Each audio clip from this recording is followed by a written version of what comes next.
My name's Clacy Griswold. I'm an international rep with the Teamsters Airline Division. We're out here to let United Airlines know all across the country that the mechanics at the United Airlines, represented by the International Brotherhood of Teamsters, are not happy with what has transpired over the last year.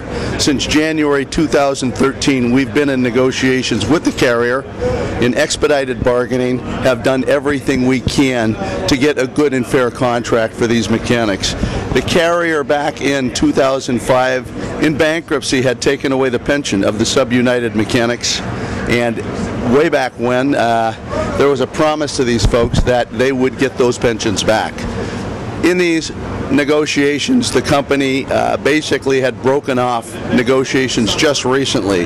Their final comprehensive proposal to us prior to breaking off negotiations had basically told these folks that they would have to buy back the status quo, which is 15% profit sharing, health and welfare, some of the work rules, no pension involved in that proposal, and when all is said and done, 90% of the mechanics working here in San Francisco, actually more than 90% of the mechanics working here in San Francisco, would have less take-home every 2 weeks than they do currently at this time. For a carrier that has made hundreds of millions every quarter for quite some time over the last few years. As a matter of fact, the second quarter operating profit for United in 2013 was more than they've ever made.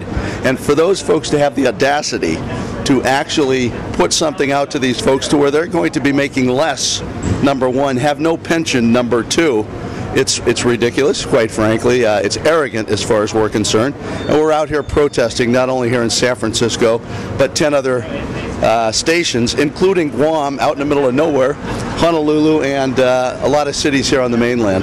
We'll be back out Wednesday doing it again, and we're going to keep fighting for the right of these folks to get what's respected, which is a good Teamster contract. So, I mean, how much are we talking about as far as loss of income over the last 5 or 10 years has taken place in the airline and United Airlines? For the employees themselves, I mean, I can't tell you personally, but I know every one of these folks have taken it in the shorts. And quite frankly, if you want to go back to the ESOP, hundreds of thousands of dollars, you know, over $100,000 for many, many people, just over that alone. And then the bankruptcy on top of that, my God, it's astronomical. So the company is making good cash right now. Their operating profits are going through the roof, and they just don't want to share it. So we've got to do what's right, and that's getting out here protesting and doing everything we can within our legal means, including fighting on Wall Street too. We're going after them. You know, how has deregulation affected the airline industry? Deregulation itself has hurt since '78. We've had major failures on the legacy carriers that were doing great at one time. You had all these up-and-coming folks undermining the legacy carriers, the low-cost carriers, that a lot of them have not survived. We now have the consolidation out there, and as far as competition, you now have 3 legacy carriers that are going to drive costs through the roof. So it's kind of funny, we're almost going back into a re-regulation when the deregulation itself took place. Slowly but surely it's coming back, but corporate America is controlling this rather than the government, and as we all see, it's pretty screwed up in this industry. Now, the United have said that they're going to be facing a merged American Airlines and U.S. Air, and they have to be more competitive. What are the arguments they're using about competition? I don't even want to go there. It's ridiculous.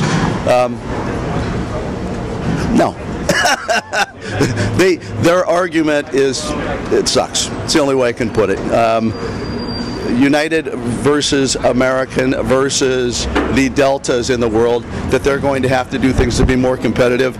I think everyone knows what they mean by that. Let's stick it to the employees a bit more. And when you talk about pension, what do they want? What does United want to take away specifically from your members? Well, what United's looking for is quite a few concessions, work rule concessions, to be able to discuss pension with us. Now, way back when, and when we started going into these negotiations, we made it very clear to the carrier that our sub-UA brothers and sisters that had those pensions taken away back in '05, to get a contract, we must have a defined benefit component for all employees, not just the subcontinental Micronesia, but the sub-UA also. And the company understood, and they were willing to go down that path, and so far it hasn't happened. And so they're saying they want to take away your defined pension. Well, they already took it away. What we're looking at is a merger of 3 carriers. Subcontinental, where they have a defined benefit.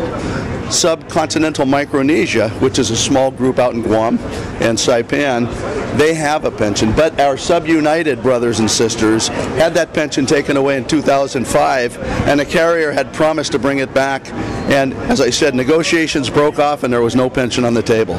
So our folks at Sub-United, and quite frankly Sub-Cal and Sub-Cal Micronesia, everyone's fired up. We've got to get the fair pension, the same pension that's fair, consistent for everyone. So what does a defined pension for your members mean? A defined benefit pension is security retirement.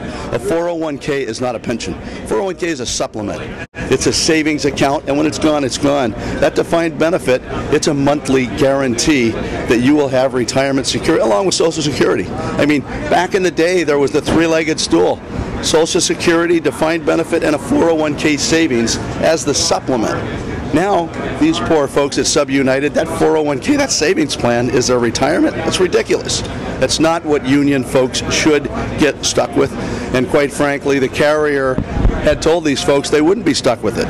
Well, it seems like defined pensions are coming under attack a lot of places. Boeing wanted to get rid of their defined pension. I mean, what is the labor movement, the Teamsters, doing to stop this attack on defined pensions? Well, what we're doing, we're working with multi-employer programs. We're working on getting pension plans that have joint trustee, more in the lines of the Taft-Hartley defined benefit pension plans. In the airline industry itself, these pensions that have tanked over the years were single employer defined benefit pension plans, and the employers controlled it completely. And when they had to start making cuts, they said, well, here's one area that we can just take away from the folks. If we had, back in the day, at United, at U.S. Airways, at Northwest, if we had jointly trusteed pension plans, they would have been managed correctly, and the companies wouldn't have been able to take away from them. Labor as a whole, we need to get control of all the pension plans that are out there. And what I mean by control is sharing in the responsibilities, in the fiduciary responsibilities of managing those pension plans. Yeah, I mean, this further monopolization, you say that we're going basically into a monopoly type situation as a result of all these big mergers. Mm-hmm. Isn't that making these airlines more profitable? It will. It certainly will.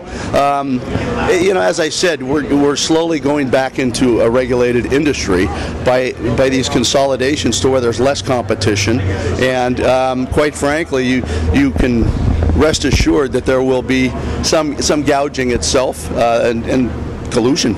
I mean, I know that sounds a little extreme, but the carriers are going to be able to set the rates, and people are going to be stuck with paying those prices. So in this merger, you're saying what United wants to do is not go with the best standards for the merged carriers, but to lower the standards for workers, for get rid of defined pensions, and basically say we're not going to pay the best, but we're going to go with the lower standards. It seems that way. Other carriers have followed suit. You look at American right now. All they're doing is taking whatever they can away from the employees, putting this merger together. United, just last week, Smizik had his investors party, if you will, and all they talked about is how they're going to be, slashing and burning. That's not from our point of view.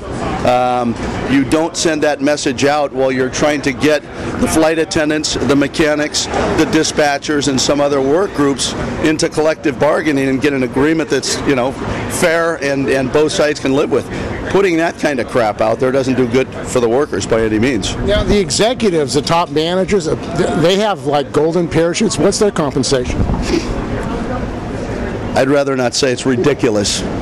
We'll leave it at that. It's ridiculous. They made millions of dollars when they're mergers. I mean, isn't that part of what happens when they have a merger? But it's the same thing over and over again. Golden parachutes have been there since the 70s and 80s, and they will continue. A lot of these guys, I mean, you look at Tilton. What did he live? It was a hell of a lot more than every one of these guys we represent all over the country. So you're just asking for basic conditions. What we're asking for is fair, it's just, and it was recognized by the carrier earlier that yes, we do understand we've got to go down that road. We've got to get a contract that both sides can live with and a contract that will make these guys proud to do what they're doing. Well, what changed their tune? That I can't tell you right now. It's almost like the light was turned out. I know that they just recently ratified an agreement with another union representing a lot of the ground ops agents, and when they were going into that vote, it was like the attitude of the leadership at United Airlines had changed completely. They had forgotten what the promises they had made, and for some reason they thought that they could get us to make certain work rule concessions that we made it clear that we were not going to go down that road. What concessions do they want on the work rules? Operational. I mean, I'd have to get the contract out and go article by article, but there are status quo items that have been the norm forever that they're asking to take away. We're not bargaining on the street, but we have made it clear to the company what they're asking is unreasonable, and we're not going to go down that road. But I'd rather not negotiate with the public. I want to deal directly with a company. And how many mechanics are represented at United Airlines? 9,000. That's a big group. You betcha. Certainly is. 3 carriers being combined into one. Our work, your safety. Our work, your safety. United says cut back. We say fight back. United says cut back. We say fight back. United says cut back. We say fight back. Chris Black. I'm the local president here in San Francisco for the Association of Flight Attendants. We are out here to support our brothers and sisters with the International Brotherhood of Teamsters, and their negotiations have broke down. They are not going well, and our negotiations with the company is not going very good either. So it's important that we as unions support each other. United has been making profits, hundreds of millions of dollars. Apparently they promised, according to the Teamsters, that you would get something back because of your past concessions. Why have they changed their tune, and what are they demanding of you? Well, we have a whole different management mentality right now, and that's what we're dealing with. And we are the frontline workers, and they are the ones who actually make those airplanes safe enough to get off the ground, so they need to start compensating us for what we're doing, Yeah, I mean, the conditions of airline workers have deteriorated.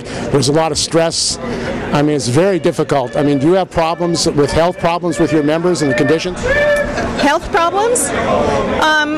I don't think anymore. Yeah, it is pretty stressful, but we're all professionals and we're all here to do our job. Do you think that the merger at American is one of the reasons management is saying that they have to take a hard line towards the employees at United? I don't know. I don't know. Who knows why they do what they do? It just makes more sense to me. Make your employees happy, then your company runs better. I mean, I don't know. And what kind of cutbacks have your members taken over the last 10 years as a result of the bankruptcy and everything else? Devastating cutbacks in pay and benefits and vacation, and it's time we get paid back. We took those cuts to allow this company to keep running, and now we need to get it back. It's only fair. Management is getting paid a lot of money to run this company, and it's about time the workers start getting paid too. And how long have you been in negotiations? Less than a year. When did your contract run out?